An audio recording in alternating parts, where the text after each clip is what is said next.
আসসালামু আলাইকুম। তো আজকে আবারও আমরা রাইট ফর্মস অফ ভার্বের আরেকটি এক্সারসাইজ করব। ওকে, তো আমাদের এক্সারসাইজটি আমাদের সামনে আছে। আর আমরা যদি একটু খেয়াল করার চেষ্টা করি, আমাদের ক্লুজগুলো এখানে আমাদের দেওয়া আছে। তো ক্লুজগুলো একটু আমরা পড়ার চেষ্টা করি। ক্লুজগুলোর মধ্যে আছে একটি repent, wait, call, play, waste, loss, prepare, bear, be. তো এটা যদি একটু আমরা খেয়াল করে দেখি, যেটা আসলে আমাদের দাখিল এক্সামিনেশন মোস্ট প্রবাবলি 2016। ওকে, আমরা রুলসগুলো অ্যাপ্লাই করব এক্সারসাইজ করার সময়। রুলসগুলো যদি একটু অ্যাপ্লাই করি তাহলে দেখবো যে প্রথম যে এক্সারসাইজটি ব্লাঙ্কসটি আছে, student life dash the best time for. তো প্যাসেজটা আমরা প্রেজেন্ট ইনডিফিনিটেই করার চেষ্টা করি। তো লাইফ একটি অ্যাবস্ট্রাক্ট নাউন, তো অ্যাবস্ট্রাক্ট নাউনের পরে ভার্ব সিঙ্গুলার, এটা আমরা আগেও জানছিলাম। তাহলে স্টুডেন্ট লাইফ বি ভার্ব ব্যবহার করলে একটা সিঙ্গুলার ভার্ব নিয়ে আসবো, তাহলে বি ভার্বে ইজ নিয়ে আসলাম আমরা। Student life is the best time for একটা প্রেপোজিশন, তো প্রেপোজিশনের পরে ভার্বের সাথে আইএনজি যোগ হবে।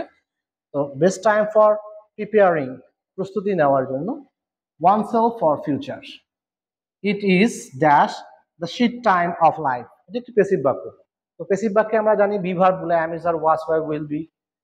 এইগুলার পরে যদি কোনো ভার্ব আসে সেই ভার্বটি পাস্ট পার্টিসিপল ফর্ম করতে হয়। তাই আমরা এখানে করেছি it is called the seed time of life.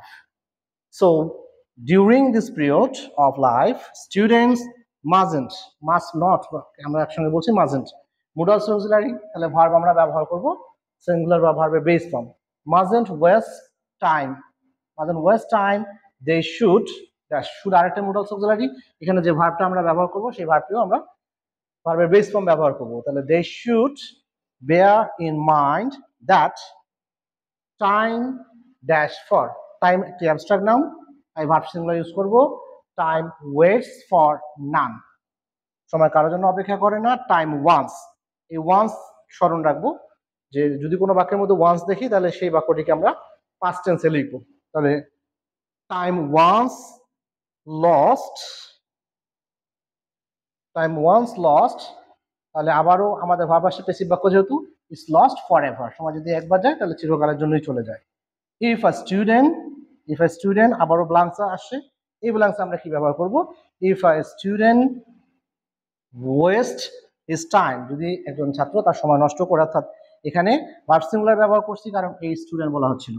I if a student West his time he will have to, have to এর পরে ভার্বের বেস ফর্ম ব্যবহার করব, he will repent in future. তো যদি আমরা এই এক্সারসাইজগুলো বারবার করার চেষ্টা করি এবং এক্সারসাইজ করার সময় যদি প্রত্যেকটি ব্লাঙ্কসে যে ভার্বগুলো আমরা ব্যবহার করছি কি জন্য আসছে, কিভাবে আসছে, যদি এটা একটু স্মরণ করার চেষ্টা করি, সেক্ষেত্রে আমাদের এই রাইট ফর্ম অফ ভার্বসের ভুল হওয়ার সম্ভাবনা খুবই কম থাকবে। তো আশা করি এটা সবাই বুঝতে পেরেছি। Thank you.